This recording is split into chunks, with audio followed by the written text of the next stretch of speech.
mirando números, explicando estadísticas, hablando con personas que viven y han transitado situaciones desde la política en emergencias, visualizando que éstas merecen las mejores condiciones, la creatividad necesaria, la ayuda amiga, la solidaridad. Pero cuando repasamos los últimos años, y esta nota con Inés Iglesias para mí tiene una relevancia, que es tratar de pensarnos un segundo que todo aquello que venía con un carácter temporario fue consolidándose. Salvo la asignación universal por hijo, que venía de una lucha larguísima, incluso del Frente Nacional contra la Pobreza, y que se consolida en la gestión de Cristina Fernández de Kirchner, hay una batería de programas sociales que vienen a ser paliativos, pero quedan en ese rango, paliativo. Y cuando pasan muchos años, ya de paliativo tenemos que pensar que es una política. Bueno, ¿qué vuelta se le da a la política? Y lo hice la semana pasada como pregunta, ¿por qué no IFE como un ingreso universal? Es decir, la universalización. La razón de esta pregunta y la charla que quiero tener con Inés Iglesias, que conoce muchísimo de lo que son programas y cuestiones sociales, es que me parece que en algún momento la Argentina se tiene que dar el debate de romper con todo mecanismo clientelar, de sometimiento, si es que queremos hablar de potenciar el trabajo, recuperar el mismo. Primera pregunta para ti, está planteada aquí, la universalización como un derecho de aquello que venía con un carácter preventivo o, diría yo, circunstancial. ¿Cómo lo ves vos? Porque están discutiendo desde Ancla hace tiempo esto de la universalización. Mira, para llegar a eso me gustaría plantearte dos tensiones que yo creo que hoy se están dando en este escenario, que la pandemia lo que hizo es profundizar, ¿no? Esas grietas, esas problemáticas. La pandemia las puso en mayor crisis. Y en ese sentido me parece que hoy hay dos tensiones que tienen que ver con esto, ¿no? Llego después a eso, que tienen que poder, y no sabemos cómo se van a resolver, que son, por un lado, el tema de la política y el Estado, ¿no? Porque yo digo, la política entró en un descrédito total que aprovechó el neoliberalismo y es la razón por la cual hubo un Macri en la Argentina. O sea, el no poder, y tenía más que ver con el comportamiento de la dirigencia que con los logros que se alcanzaron en la época del kirchnerismo, ¿no es cierto? Pero bueno, hay una responsabilidad de parte de quienes ejercieron la política en ese momento, que dio pie a cuestionar el ejercicio de la política. Y entonces ¿El para qué? ¿Para qué la política? El para qué de la política y cómo se ejerce la política. Bien. Entonces, vos fíjate que hoy algunos grupos, por suerte todavía en menor escala, pero que hoy salen pero con un modo más violento a plantear esto, están cuestionando el ejercicio de la política, que es la antidemocracia. Porque digamos, ¿qué conocemos en el mundo que no sea? Bueno, pues, hubo otros regímenes que murieron en el intento y a lo mejor podían ser mejores, no sé, pero digo, hoy tenemos democracia, ¿no es cierto? Y en nuestro país. Y se cuestiona el ejercicio de la democracia cuestionando a la política y fundamentalmente a los políticos, ¿no? Bien. Entonces, esa es una tensión, es una tensión que hay que resolver. ¿Por qué? Porque el macrismo usó de esto, ellos vinieron a limpiar la política y a achicar el Estado, porque digamos, ¿cuál fue el camino que ellos tomaron? Achicar las funciones del Estado. Vos fijate que en la época, digamos, en los gobiernos anteriores, contrariamente a esto, se habían acercado los servicios provinciales y nacionales a los distritos. Acordate que acá a la vuelta teníamos el CAL, ¿no es cierto? Bueno, ¿qué sentido tenía eso? Acercar, que la gente se encontrara en su propio distrito, en cercanía con su domicilio, con alguna respuesta que pudiera necesitar. Yo encontré, escuchándote y leyendo algunos viejos artículos en los 90, Menem, el peronismo de aquel tiempo, concede una fuerza muy importante a las ONG. Vos recordarás, eran las estructuras que venían a acompañar Sí. lo que para mí era una descentralización, menos política. Exactamente. Ahora, durante los últimos años yo veo que van creciendo las organizaciones sociales. Sí. Y creo que hay una transferencia, es decir, hay un cambio de actores, pero los roles son los mismos. Quiero saber sobre eso. Vos fíjate que te termino la idea, digamos, una tensión, la política y el Estado, digamos, y la función del Estado. Que el macrismo, desacreditando la política, lo que hizo es achicar el Estado y entonces encontrar en esta etapa, en este escenario, a los movimientos sociales como la posibilidad de hacer la gestión de lo asistencial, porque el centro de ellos era, mirá vos, la pobreza cero. Entonces, claro, digamos, lo que hicieron es hacer un corrimiento de lo que era la función y lo que debe ser la función del Estado como efector, como garante del ejercicio de derechos, a las organizaciones sociales. El antecedente, como vos decís, es la época del Menem-Doldismo, donde en ese momento, vos fíjate que primero era la Iglesia la que garantizaba el buen uso de los recursos, no era el Estado, ya ellos empezaban a borrar. No, por eso yo hablé de la tercerización, ¿no? Exactamente. ONG, bueno, la Iglesia, ponemos la Iglesia. En relación con esto, y llevándolo a lo que vos decís de la necesidad de pensar un ingreso universal, está el trabajo, digamos, ¿no? La otra tensión es el trabajo. ¿Qué pasa con el trabajo? ¿Hay trabajadores de primera y de segunda? Sí. ¿Existe la posibilidad en la Argentina del desarrollo industrial, del desarrollo productivo, que posibilite esperanzarnos en la posibilidad de un empleo formal, como hasta ahora lo hemos entendido? Yo me acuerdo el enojo que teníamos cuando aparece Duhalde con el plan Trabajar, porque nosotros decíamos, ¿por qué dice trabajo? Eso no es un trabajo. Te digo ahora, Inés, potenciar trabajo hoy. Bueno. ¿No te genera lo mismo? Es la misma dirección. Vos fíjate que se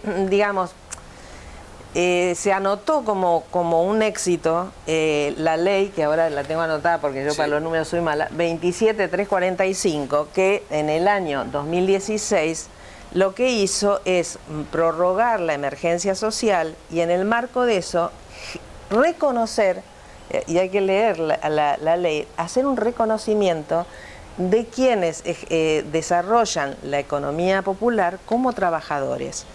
Digo que, digamos, duele cuestionar esto, pero en realidad lo que se está aceptando es la precariedad del trabajo, porque es muy valioso lo que, digamos, la salida que encontró nuestro pueblo frente al desempleo, frente al cierre de las industrias, de los comercios, encontró la beta de decir nos arreglamos como podamos.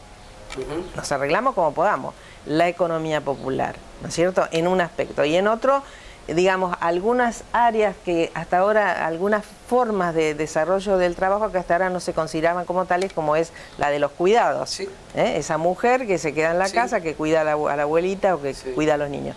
Bueno, pero la tensión hoy es decir, tenemos que elegir una cosa o la otra, vamos en camino, o sea, achicamos el Estado, no pensamos en la posibilidad de la industrialización del país y del desarrollo del país que dé posibilidades de trabajo formal, y formal significa obra social, la cuestión previsional, la sindicalización, todo lo que hoy no está considerado en el reconocimiento que esta ley quiso hacer de la economía popular. Ahora, fíjate una cosa que es muy interesante esta charla, estoy manteniendo contigo, porque cuando vino Daniel Arroyo aquí, incluso el presidente de la Nación, Alberto Fernández, y estaba Menéndez, estaba Pérsico, creo que estaban todos, estaba Grabois también ese día, acá en el Club de los Indios, antes de la pandemia. Ellos plantean lo de la economía popular como el elemento fundante. Y está bien que se pueda discutir qué es economía popular, qué cuernos es una cooperativa y qué es el trabajo, porque no es lo mismo. La pregunta es si lo definido como economía popular es la plataforma para alcanzar ese trabajo con vacaciones dignas, salario mínimo. Bueno, ¿querés? Sigo. Recitamos el 14 bis si perdóname, lee la ley y está planteado eso, una vergüenza, 2016. Decime si esta ley garantizó, por el hecho de reconocerlos como trabajadores a los compañeros de la economía popular, si les garantizó hasta recreación, todo, ¿entendés? Estaba planteado todo a partir de lo que ellos reconocieron como el salario social complementario. Que fíjate, cuando yo digo trabajadores de primera a segunda, es la mitad del salario básico universal. La mitad.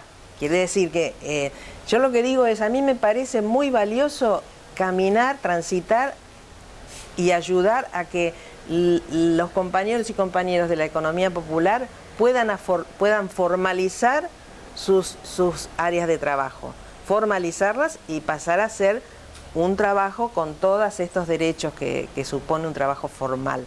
A mí me parece bueno eso, y a mí me parece que en una transitoriedad que no se transforme en permanente, claro, como ha venido siendo, se pueda apoyar de esa manera al trabajador hoy informal. ¿Por qué cuando yo te pregunto la universalización, ¿no?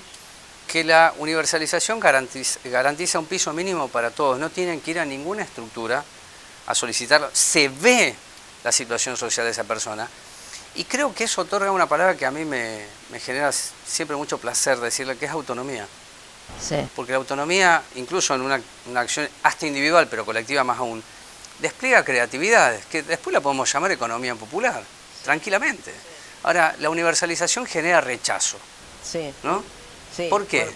Y bueno, porque hay historia acá, hay como un sello de que la administración de los recursos que tengan que ver con las cuestiones básicas, como es lo alimentario, sí, las cuestiones muy básicas, han sido un uso, digamos, ¿no? Y establecieron una relación de quien tiene la posibilidad de otorgar ese recurso a quien lo necesita recibir, no como un derecho, sino que los términos beneficiario que significa, bueno, yo decido, quien tiene la capacidad de otorgar el recurso, decido las condiciones para que esa persona sea beneficiario o no del recurso, ¿verdad?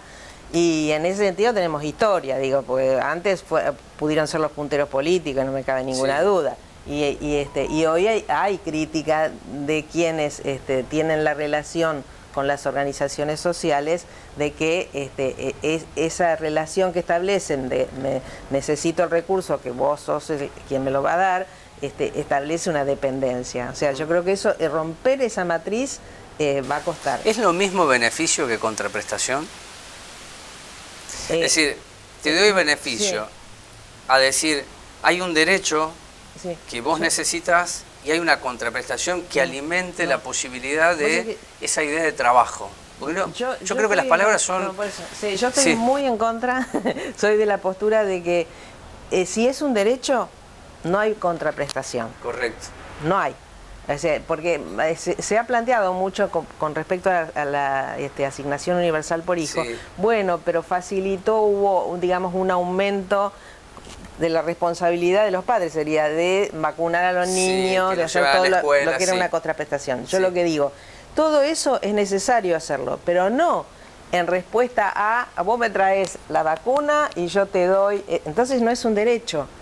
El derecho es que hay un sistema que no te puede dar la posibilidad de ese trabajo que la mayoría de quienes están desocupados requieren, esperan, necesitan, y es de su dignidad, digamos, sí, viste, contemplar eso, ¿me entendés? Entonces yo lo que digo es, las condicionalidades, como se les llama, no deberían darse en términos de algo que es, digamos, la razón por la cual la persona lo necesita, es que el Estado no le está posibilitando el trabajo en este caso. Entonces, sí, te hago... Sí. Para terminarte la idea, sí, el tema de la asignación, por eso para mí, sí, digamos, hay dos caminos. Uno es el de considerarlo como una contraprestación de algún tipo de trabajo. Sí. Y el otro es decir, asignación universal. En todo caso vos pones un rango de edades. Después, como me decía mi hija, que trabaja mucho, sí, el tema, me decía, mirá que por ahí, qué sé yo, Macri lo puede cobrar. Sí. No, esos son los costos de la universalidad, pero te garantiza una llegada mucho más amplia que cuando vos pones condicionalidades que no corresponden, vuelvo a decir, porque se está hablando de un derecho, ¿no?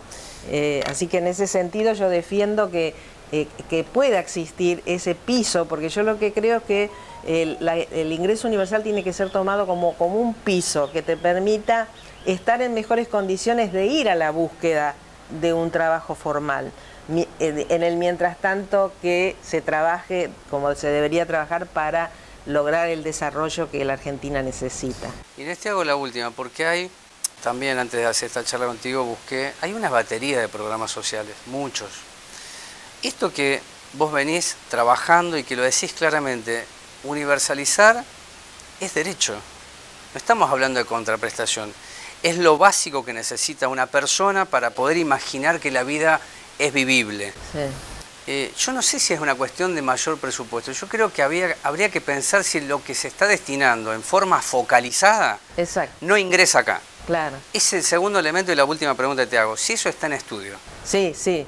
Sí, porque en realidad hasta está, digamos, demostrado que si vos sumás las distintas prestaciones con condicionalidades que hoy las distintas transferencias que se están haciendo, las sumas en un solo, digamos, en una sola prestación, que sería este ingreso universal, es posible que el presupuesto dé. O sea que no, pero bueno, es todo un tema. Yo creo que lo importante es que lo puedan analizar. A Arroyo se le ha preguntado, pero además vos fijate que la otra cosa que trabajó mucho el macrismo, el trabajador con el salario, que nunca como le tengo bronca no me sale, ese por desarrollo social, no por el Ministerio de Trabajo. O sea, una respuesta de como un favor que se está haciendo desde lo social, cuando lo otro es una respuesta a un reconocimiento de un trabajador, ¿no es cierto? Entonces, en ese sentido también yo digo, hay toda una matriz que hay que desarmar y que el macrismo profundizó, que es la joroba. Y yo creo que hoy pone en tensión a nuestro gobierno, me lo asumo como nuestro, de qué respuesta va a dar a todo esto, ¿no es cierto? Yo iba al tema de Arroyo. Arroyo lo que planteó es digamos, como un tiempo de transitoriedad, que es lo que vos decís, que es peligroso, porque eso que el IFE, que puede ser una salida que si se estudia bien se transforma en un ingreso universal, no, me parece que ellos están pensando en seguir focalizando con el tema de la infraestructura barrial, que no está mal. O sea, hay que ver, a lo mejor los caminos que están planteándose resultan, pero lo otro es como más contundente, que es lo que vos decís, llega a todos, da la posibilidad de un piso parejo, equitativo a todos. Inés, muchas gracias, siempre me gusta escucharte y decir esto.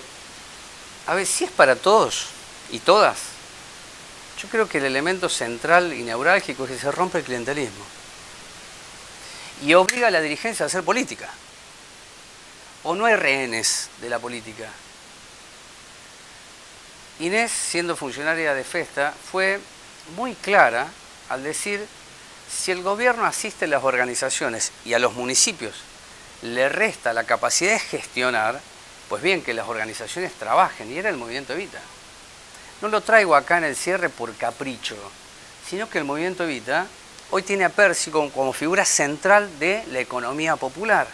Primera pregunta que me hago, si hay una batería de programas que administra Pérsico, ¿quién controla Pérsico? ¿Quién lo hace? Porque el ejercicio del Estado, además de la información que tiene que ser pública, la transparencia, no por un capricho republicano, sino porque es el dinero público, si lo administra aquel que ha fomentado la economía popular, que quiero decir que se construyó casi un gremio de la economía popular a través del UTEP con Esteban Castro, está muy cerrado, muy trabajado, con muchos años, haciendo un reemplazo de lo que yo decía en los 90, las ONG, esa transferencia que hacía Menem, incluso con la Iglesia, hoy son las organizaciones que tienen casi presencia territorial y que dicen, incluso en Moreno, nosotros estamos y el peronismo se fue.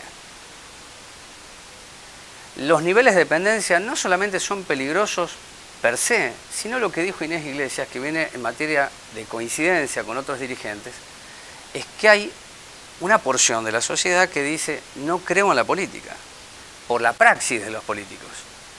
Entonces, si además de las dificultades propias que está teniendo el diseño mundial, observan que hay una focalización de aquellos que están ubicado solamente en un segmento, es peligroso. Por lo tanto, esta charla que me parecía importante que ustedes escuchen de una persona que entiende, que conoce y que sabe, es que la universalización no significa cristalizar la vagancia, significa que hay derechos que no son alcanzados, que el Estado no cubre. Si no los cubre, no puede ser que lo poco que se entrega en nombre de beneficio sea la captura de la poca libertad que tienen las familias, hombres y mujeres. De eso se trata la nota del día de hoy. Inés Iglesias fue clarísima. Espero que ustedes abran un poco no solamente el corazón, sino la mente de ver más allá del ombligo, sino de aquellos ombligos que no se ven, que son los invisibles, los nadies, que no están solamente en la calle, a veces ni salen, pero nos están mirando. Pausa y venimos.